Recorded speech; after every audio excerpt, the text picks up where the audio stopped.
It happened. US credit rating lowered. Hi, everyone, and welcome to another episode of Insights brought to you by Ainslie Bullion and the Gold and Silver Standard.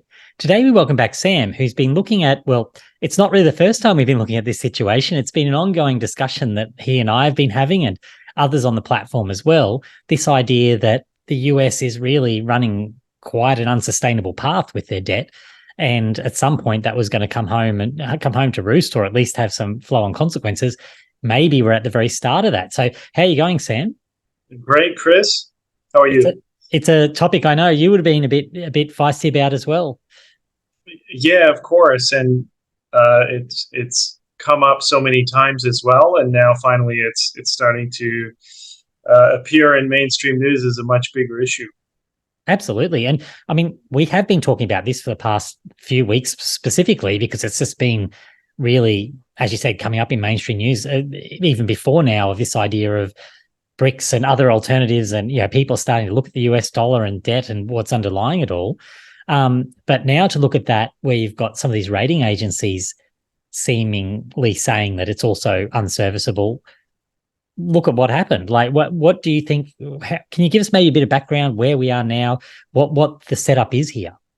Well, yeah, that's what I was thinking as well, because the last few weeks we were just talking about interest rate hikes, and the Fed was talking about how they can just keep going, no problem. And then you were saying, rightly so, it appears that how is that possible? Because the amount of debt owing is just going to keep growing if the interest rates keep being hiked. And now here we are a few weeks later, so good prediction, firstly.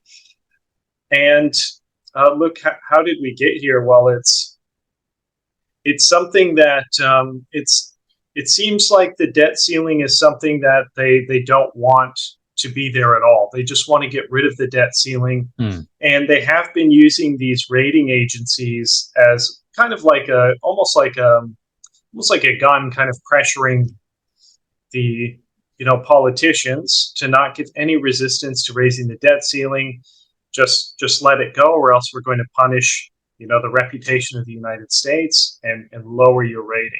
So it seems like the rating agencies have been used like a bit of a cudgel for political reasons, which is kind of ironic because one of the things that Fitch was mentioning is political reasons. So, but that's the United States. That's my country. So that's that's how it works.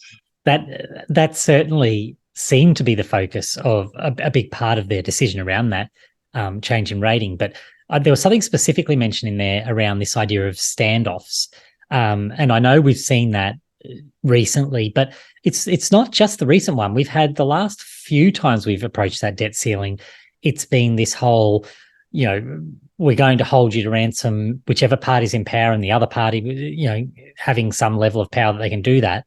We're going to hold you to ransom to the last minute until you come around to, well, I suppose that's the pork barreling idea, isn't it? This idea that, you have to give us something for us to let it go through. How do you view this whole idea around the standoffs in that debt ceiling debate? Is it inherently negative? What's your take on it? Well, I don't think it is inherently negative if you look at what's at stake, but they are right in the regard that it's like never let a good crisis go to waste. Yes. There is something very important that everyone has to care about, and they're so busy scraping away for big events to have a reason to do something or push something through. When you have one that's naturally as big as a debt ceiling, a country having a big of an issue as this that has to be dealt with, of course they're going to jump on it and be immature and push in other things until the deadline. But inherently, because the flip side is all these talking heads on the news the past several times, they've always said, oh, don't even think about it, just go ahead and raise the debt ceiling. But if you think about it, if there is no resistance to increasing the debt of a country, what is it? Is it even a country anymore? If nobody cares, it just, hyperinflates, what's the point? And there really isn't even much resistance to it. In fact, the last time we were talking about this, we said, it's just a political game. It's just theater. They're going to resolve it in the last couple minutes, try to squeeze something in. but it's almost sad in a way. There's not more resistance to how much debt is being taken on. It seems like the whole focus is on the petty issues. That's such a good point, because we were talking about that back when it was happening and saying the reality was that it would just end up being resolved, as is what happened. But there was a possibility that it wasn't, and even just that possibility was enough to make people to make it a headline, right? Like that was enough to get people talking about it. And that's the first step, I suppose, in what you're saying there, that it really is disappointing that there's not more discussion about it, because it's fundamentally important to any country and to any currency to maintain its value. It's not going to exist without debate, because the easy path is always just to roll over and print more money and keep everybody happy and win votes. And that's not a good path that we want to be on either. So I suppose my next question is, if we have seen the consequence of this already, because with that rising, the numbers are just mind-boggling, right? We're already looking at the general government deficit this year expected to rocket to 6.3% of GDP. It was 3.7 last year. So we're talking massive debt to GDP ratio. And some of the argument around that is, how do you dig yourself out of the hole if that ratio keeps exploding? Because that's not that's almost great double. either. That's right. That's not crazy. Good, and that's over a very short period of time. So what are they saying about this? What are the politicians saying about this? Well, it's funny. Janet Yellen just came out and she said it's very bizarre that they would, downgrade the U.S. And this is coming from a person, Janet Yellen's policy is let the U.S. dollar lose strength, let the U.S. dollar get weaker. And that's a very controversial thing to say, let our currency get weaker. And the U.S. isn't a big exporter. The U.S. likes to buy things from other countries. Well, that's right. It's different. The U.S. saying that and Australians saying that, for example. It's a whole different ball game, isn't it? Yeah. So someone saying, let's just let the U.S. dollar fall down, and now saying, oh, it's very bizarre that, it's like there just needs to be the best of every world in her eyes. Now, the numbers, that's the concerning part. Yeah. So all the party politics stuff, one of the big things Fitch mentioned was the Donald Trump, January 6th insurrection, all these sort of things, highly political. But the part everyone should be paying attention to is the numbers you just mentioned, rocketing up to 6.3% of GDP. That's really scary. And I don't think someone can just say, especially in Janet Yellen's position, just say, oh, that's very bizarre. Well, there's nothing bizarre. The number is the number.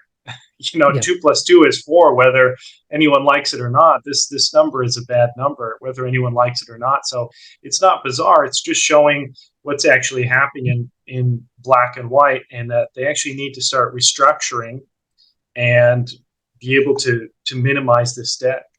And interestingly, I saw some pushback on Twitter specifically to what Janet Yellen was saying, where it was like, oh, those numbers were out of date. And the pushback was, yes, they're out of date. They're way worse now than they were in the metrics that were being used to make those assessments that it was out of control. So she wasn't really helping herself there. And also, let's not forget that she was the previous Fed, chairman. So she definitely has had her fingers all over it. Like, she can't really deny responsibility for any of that. Yeah, exactly. But yeah, there's been a lot of focus I've seen in headlines about, whose fault it is, this and that, and not just the fact that, look, it's a debt-based currency, it's a debt-based system, and it only goes one way.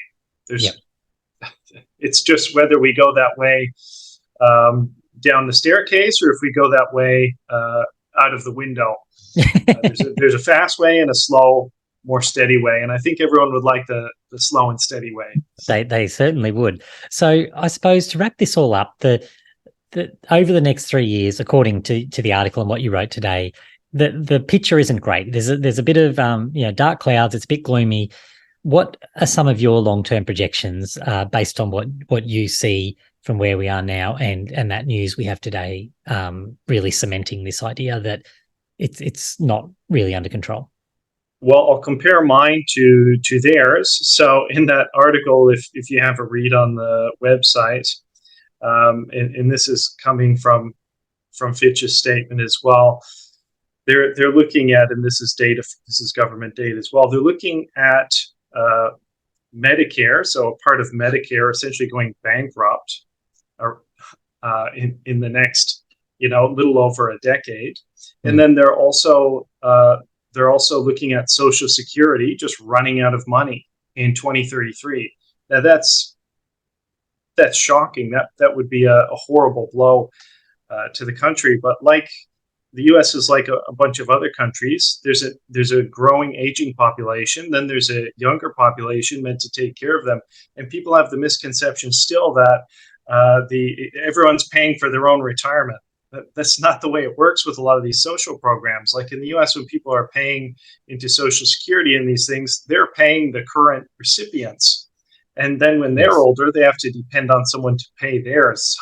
So it's a little bit of a Ponzi, and in some regard, you're waiting for someone else to come in and pay for you later and hoping it happens. And they're putting 2033 as the time for that. Now, personally, I think there will have to be some excuse to come in and save this from happening. There are different political parties. One will say, I'll make a change, or I'll kick the can down the road the furthest. It seems to always be successfully done somehow, but it's a very ugly situation for the United States, looking a lot like Japan and the other countries with aging populations. And yeah, my overall projections are simply, it is going to get worse, and we're going to have to see a lot more debt to try to print our way out of this issue eventually. I see that as absolutely correct, that there is no way around it. There will need to be a printing over, because of that social contract. I think you've made the point really well there. If you're someone who has been contributing to social security all your life, from that US perspective, it's no different to hear the argument, you're paying your taxes all your life and someone else is benefiting from that. It's not unreasonable to think that you're going to be protected as well when your time comes, and you've been working hard your whole life, you've been contributing to that system. So, and looking after others, you expect others to look after you. And if you stop, if they go, well, sorry, no, you're on your own, that does not end well. It particularly does not end well at the polls for whoever wants to put that hard line in place. But ultimately, that's the sort of hard line that would be necessary to make everything balance. It's to me, it seems completely, it's never going to happen. Like, I cannot see a scenario where anyone would have the political will to do that. Yeah, well, the typical ways out are restart, have a somewhat of a reset, if possible, or have some sort of war, some sort of big distraction, or ability to reset the situation. There are only a few options, but I mean, resetting the whole way money works, it's very hard to get everyone on board with that, because everyone thinks it's fine until it's too late. Yes. Although, individually, people can go for hedges, they can go for gold, silver, and different things. But it'll be interesting to see what happens if we go back to a gold-backed currency, what countries start doing to deal with the situation.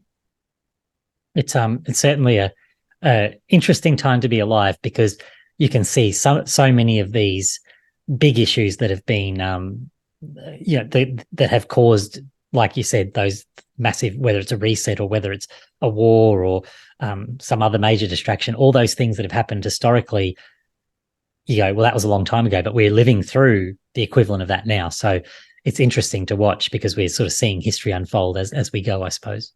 Yes, a long time ago, due for the next cycle, right? Yeah, and that's it. Yeah, because these things definitely carry on in cycles. Well, Sam, thank you so much for that today. I really enjoyed that discussion. Thanks, Chris.